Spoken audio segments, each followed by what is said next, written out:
I think that you're going to see a lot of agents not want to be solo agents anymore. I think people are going to realize they've just been on this island alone, and they're going to want community way more than they ever have before.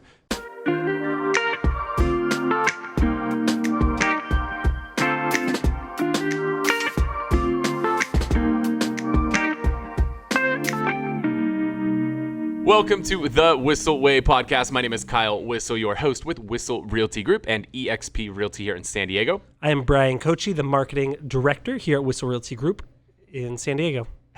Shut up. We got to give Bryan some ice cream. He's fading. Tired, man. He got some sun today for like 2 hours. We got to go play with lions, tigers, and bears.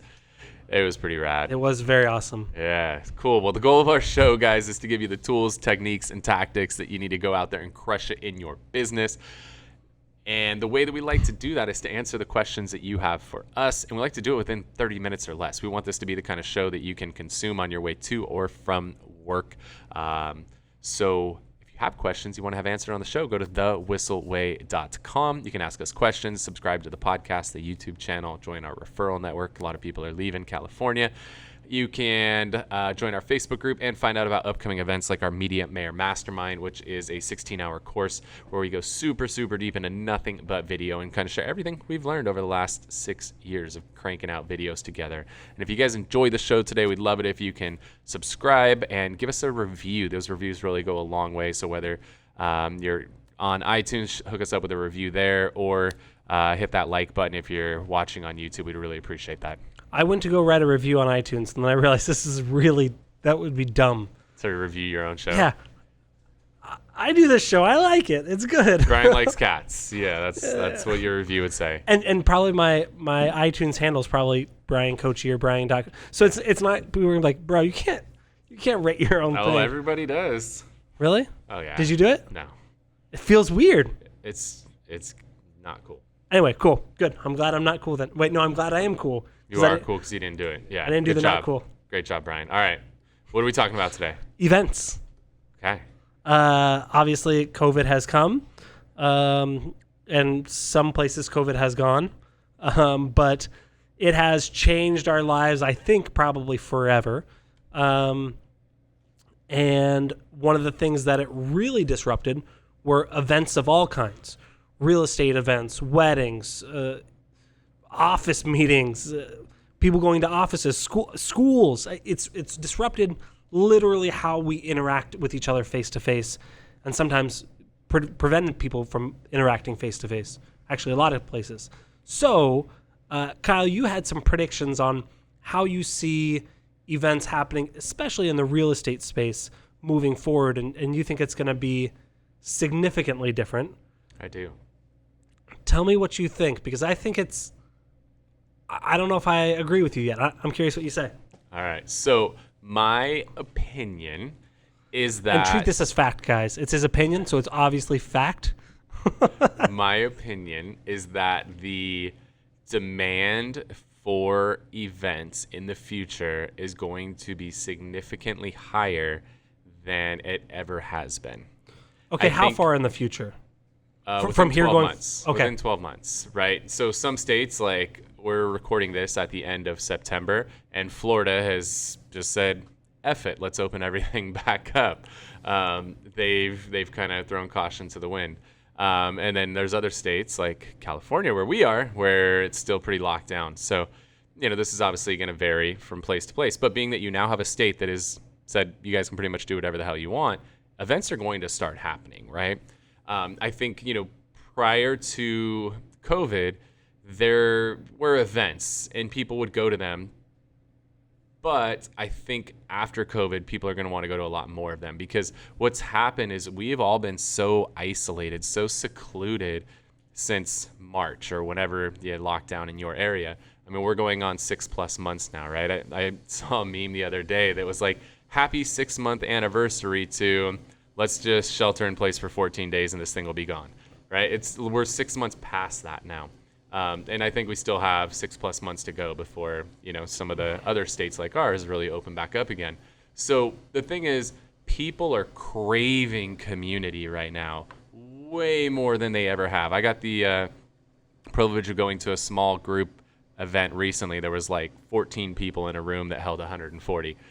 So I got to go. That was what they were allowing, at least at that time in Arizona. And that felt amazing to get back in a room with other smart people, hang out, have food, have drinks, chill by the pool, and just shoot the shit and like talk to other humans. I think that people are going to want that community so much more on the back end of it, to the point it's going to change real estate a lot. I think that you're going to see a lot of agents not want to be solo agents anymore. I think people are going to realize they've just been on this island alone, and they're going to want community way more than they ever have before. So I think you're going to see teams do much better. I think you're going to see a lot of people want to be a part of something bigger, because as we start coming out of the back end of this thing and you start going to events and you realize how nice it is to be in a room with other really smart people, and you realize like for the last 6-12 months, whatever it is, I've been like stuck at home, like working in like the fucking closet, because it's the only room I had in my house, and like my kids banging on the door, and you know, the dogs barking in the background, and then the UPS, you know, girls at the door, and then the landscapers are out there mowing the lawn, and then I got somebody, you know, knocking on the door to sell me solar when I already got solar in my house. Like, that shit sucks, right? Like, so you're thinking about like when you were in this isolated little bubble, and now you're in this room with a bunch of other really smart people, and you're going to want more of that. I think you're going to see a lot of people want more. They're really going to realize how valuable that community is, because what's been happening is there's been events now that are happening. Tony Robbins, I think, totally did what Tony Robbins does and did it different than anybody else, and just brought it to another level, where he built this studio where I don't even know how big it is, but it was just like this giant circle with Zoom all the way around it, like thousands of people on these walls of Zoom. And I thought that was freaking cool, because at least now I think it was more cool for him than anybody else. That's because true. He goes for like 12 hours straight, no break, no bathroom, nothing. He goes for like 12 straight hours. But it's because he's feeding off the crowd and the energy. If he was just standing in a studio by himself, that would have been terrible. So it was really smart of him to have the Zoom wall so he could see faces and people dancing and jumping and all of that stuff that happens at a Tony Robbins event. So that was cool. But the thing is, as soon as the event's over, as soon as the Zoom ends, then what happens? You go back to sitting in your fucking closet with your dog barking, your kid climbing on you, the UPS driver, the lawnmower, and all the things, and right? the solar seller. And the solar guy selling you solar when you already have solar. Like, you go right back to that. So what people are going to realize is that part of the event was cool, but everybody's going to realize the part of the event that's really cool is everything that happens outside of the conference hall. People are going to realize how valuable that breakfast was that they got to have with, you know, you walk in a restaurant, you see two other people with lanyards and like, hey, come have a seat. You don't even know who the hell they are. And they invite you over and you sit down, and now you're sitting there masterminding about how you're using Sisu in your business and how you're tracking all your numbers and doing all this cool stuff. And then you go to lunch and somebody's like, hey, we're going to do a Ylopo mastermind at lunch. And you're like, well, I'm on Ylopo. You're on Ylopo. Like, let's all get together. Let's share what it is that we're doing with Ylopo. And then it's like, hey, there's a happy hour happening. Everybody that's got follow-up bosses getting together and talking about best practices with that. People are going to realize how valuable all those other parts of these events are, and they're going to want a lot more of that. Yeah, we just did our Tom Ferry Summit. I've gone every year but one. It's my favorite event of the year. There were a few technical glitches, but that's whatever. I'm not mad at it. It happens. But it definitely did not have the same energy, the same vibe. I didn't come, and I don't know. Tom, I think, did above and beyond of what I expected him to do, but it still didn't have that same vibe. The fact that my favorite part of, as much as I love Tom Ferry, my favorite part of the event is from about 5 p.m. to about 11 p.m. I can't stay out much later than that. But that's my favorite time, the dinner, the happy hour, the getting together afterwards and say, oh, what did you learn? And then working on implementing a plan right there. That didn't happen here. And again, so I agree with you there. I do think the next 12 months is going to be a big boom. I think it's going to calm down again. But I am ready to do stuff face-to-face. Again, our Media Mayor Mastermind that we did online, I think was we had it planned for March. We had It was planned for literally March. like 3 days before the lockdown. Yeah. And we did it in June. We did it online. It was good, but I'm like, I loved it and I hated it because I said, look, I couldn't see people in their face. We couldn't have that one-off conversation. The things with Zoom is you have a conversation with someone, but if I'm like, I don't really want to hear what Kyle's talking about, I want to go talk to Tom, you can't do that in a Zoom. So I like that kind of being able to split off. I'm ready to go for in-person events again. Yeah. We've got an event coming up for our crew, like all the high-level agents in our EXP group that we're doing in October. And obviously we're being responsible and not allowing too many people, but there's probably 3 times as many people that want to come that we have room for. Like we're having to churn people away because people want that. They want to get back together. They want to be around other smart, intelligent people because being locked in your closet, people are realizing their game is declining. Right, Yeah. their skills are declining. Your energy's declining. Right, a lot of athletes, their skills. Like we have a couple guys in the office that fight, MMA. Like they haven't been able to train. Right, like that the kick punch is gonna really get them. Right, when we get back to it. If you guys don't know, the kick punch is the ultimate move. If you ever get in a street fight, it's a kick and a punch simultaneously, opposite arm, opposite leg, forward momentum. They go low, they get hit with the kick. They go high, then they get hit with the foot. Like you just can't defend the kick punch. But The our kick guys, or the foot. yeah, That's good. You're getting it all. So. Right, it's people are losing, right? Like they're losing their skills. They're getting rusty. People are getting comfortable. Their they muscles wanna are get back atrophying. together. Yeah, they want to get back together, and they want to grow. And I think you're going to see events are going to become very popular. People want it right now. Those that are at risk and immunocompromised and all that stuff. I get it. I respect it. I'm not mad at you. But there's a lot of I'm mad at you. But there's a lot of other people who couldn't care less. Like I've been licking doorknobs trying to get this shit. I can't get it. I just want to get it over with, to be honest with you. So I can move on. But people want to get back out. They want to be around each other. And I think you're going to see the demand for events. I don't necessarily know if like the big 5,000 person events are going to have any more increased demand, but the small masterminds. I think they will. I think the small masterminds especially, but the big groups too, people want to come together, see all their friends. People realize they miss that stuff.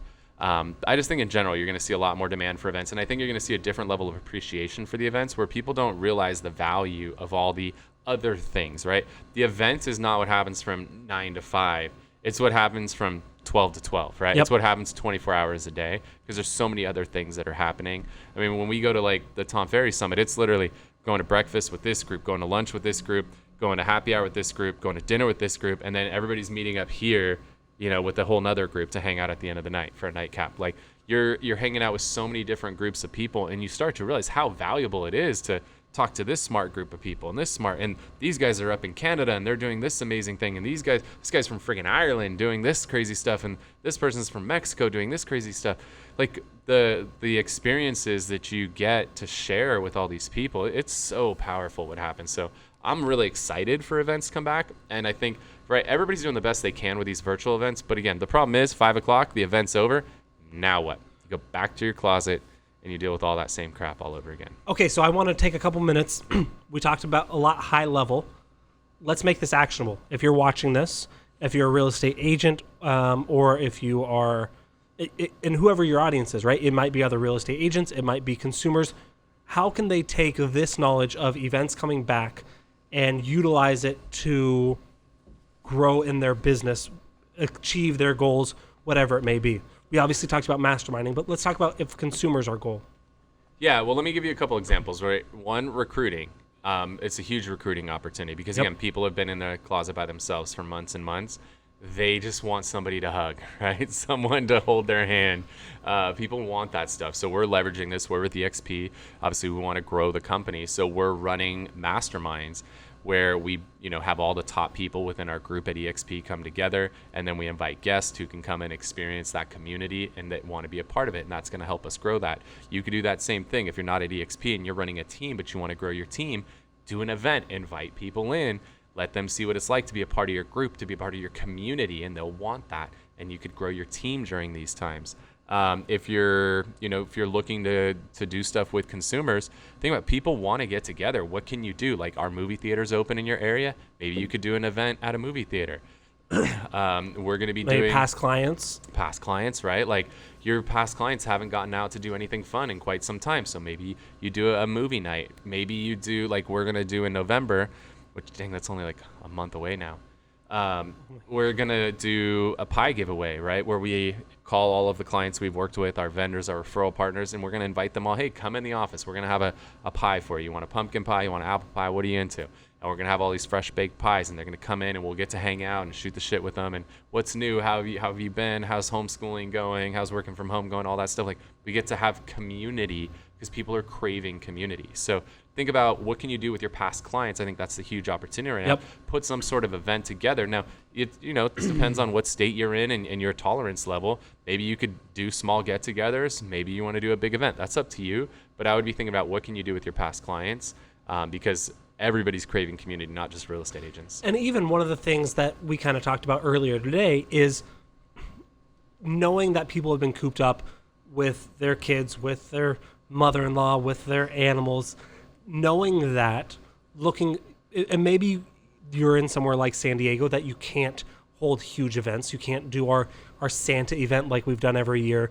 But now thinking of people in mind and saying, hey, let me give the Smith family a getaway. Even if it's a staycation in San Diego, they can stay at a hotel or rent out a cool house. You can do something like that. We found a cool place that we filmed earlier today that rents out a house on the property. But Lions, tigers, and bears. Lions, tigers, and bears. Rawr. Oh, man. That is cringy. But to where you can still give the people that have been cooped up an opportunity to get out and think of you, even if it's not together. So that's another way to look at it. For sure. Cool. Well, yeah, think about that. What events can you be doing? Whether it's recruiting to your brokerage, recruiting to your team, or just bringing community together with your past clients. There's a lot of opportunity right now. Everybody wants it. Just throw an event, watch what happens. Everybody's going to be lining up to be a part of it. Home buying seminar? We've never had super success with those. Yeah, I know people have had good luck with these online, or at least were, but I think you could do them in person now. I think you do them somewhere, again, right now you space them 6 feet apart, whatever. I think there's going to be demand for anything that brings people together. Like, they can come out and they could have some food and a drink and learn, and be around other people. Everybody wants to be around other people. I promise you. I'm an only child. I need it really bad. And you know what? Alcohol kills germs. But everybody's going to have only child syndrome coming out. It's, they just want friends. They just want to be around people. That's what's going to happen, guys.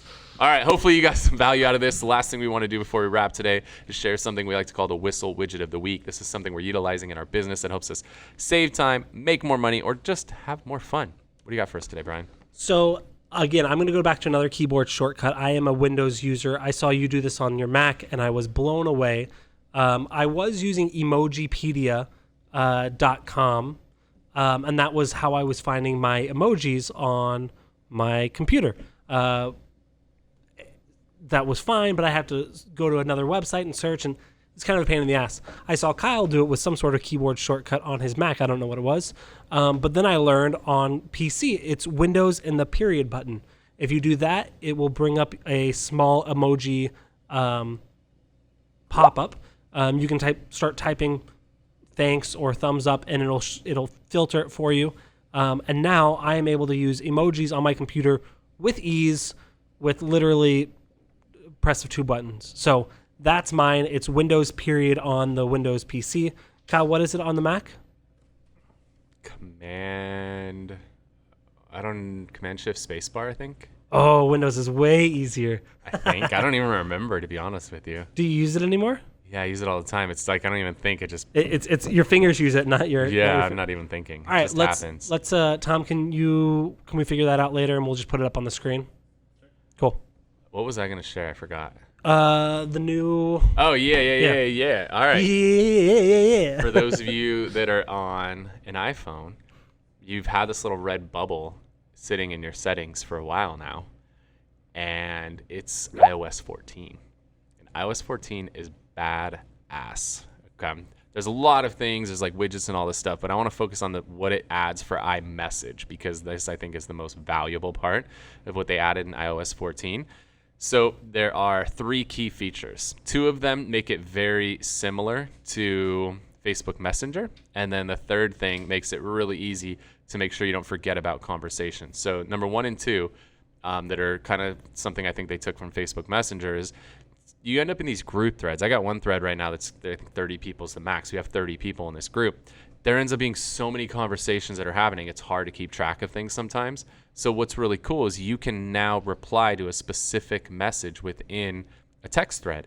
So you could go back to where Mary said, yeah, I do want to come to the event. Are there any rooms available? And I could go and long press on her message and then hit the reply button and say, hey, yeah, Mary, the master bedroom is still available. It's $1,000. Do you want it? And now Master bedroom is not available. Master bedroom's not. It's always the first room to go. Fun fact. And now I can reply specifically to her message. So now when I post my reply, it'll show the message above that I'm replying to. So it makes it clear. So when you're in a text thread, it doesn't get lost and people are like, what the hell are you talking about? Because you're responding to something that was sent like 2 hours ago and there's been 36 messages since then. So that reply feature is really cool. Another one allows you to tag people now. So if you just, let's say Bryan, Thomas, and I are in a text thread together, I could go in there and hit the @ symbol and type Bryan, and it'll pull Bryan's name up, and I can tap on that. And what it'll do is send an extra notification to Bryan, letting him know that he was tagged in that text conversation to make sure that he gets alerted of it. So I love both of those features. Those exist in Facebook Messenger. Now they exist in your iMessage, which is a really nice plus. And then the third one, and the one I think is the most valuable, I typically send and receive about 10,000 text messages a month. It's very, very easy to open a text message and forget about it and say like, oh, I'm gonna come back to that one later and just not do it. So now when you're in your iMessage, you could just swipe over to the right and there will be an option to pin. And now you could pin up to 9 conversations at the top. So what I like to do is as I'm having conversations, if I open a text and I don't have time to respond to it right then and there, I'll pin that to the top. That reminds me, hey, that's almost like a to-do list, right? Mm-hmm. Those are or star, right? Like star messages in Gmail that are important that I got to come back to later. So I'll just pin that to the top. And that reminds me, oh, I got to go back and hit all these pinned messages at the top and I don't forget about anything. So it stops things from slipping through the cracks. So now that little red bubble that's been sitting in your settings for the last 2 weeks, like click it and upgrade to iOS 14. It's badass. Yes. Yes. Cool. Well, hopefully you guys got value out of this today. If you have questions you want to have us answer on a future episode of the show, you can always go to thewhisselway.com. You can submit your questions on there. You can join our Facebook group and find out about things we're working on in the office. Subscribe to the podcast, the YouTube channel. Again, make sure to give us a thumbs up on YouTube, subscribe on there, and give us a review on iTunes. We really appreciate that stuff. It helps us a ton. You can join our referral network and find out about upcoming events like our Media Mayor Mastermind, which is a 16-hour course going super deep into video. Again, that's on thewhisselway.com. Just want to thank you guys so much for tuning in to this episode of the Whissel Way Podcast. Talk to you soon. Wait. Before you leave, I want to share some more tips and tricks that we're using in our business to take it to that next level. Just click right here. And don't forget to subscribe. Click right here.